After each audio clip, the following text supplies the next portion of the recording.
Hi, my name is Michael with Central Alps, and today we're going to be doing a wheel matchup video with a set of 20x9 Red Dirt Road USA wheels, also known as an RD04, in a negative 12mm offset and a flat black finish, and some 35x1250 R20 Federal Couragia mud terrain tires.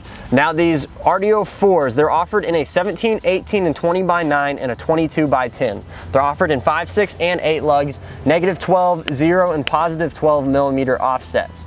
They're offered in a chrome finish, a black and machined finish, and then an all black finish, which is the finish that we have here.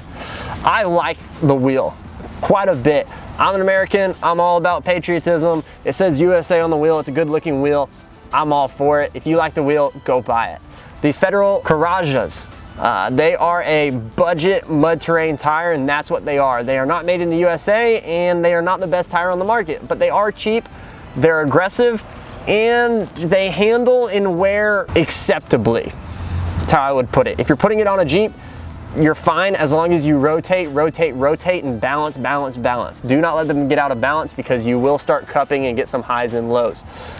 Besides that, they're not the quietest tire, they're not the best handling tire, and they don't have the longest lifespan, but they are at a good price point. So that decision is up to you. With that being said, if you have any questions, please feel free to leave us a comment, shoot us an email, or give us a call or text at 833-268-2577. Also, if you want some parts, go to our website, central-alps.com. Hopefully we can sell you some. Again, my name is Michael with Central Alps, and thanks for watching.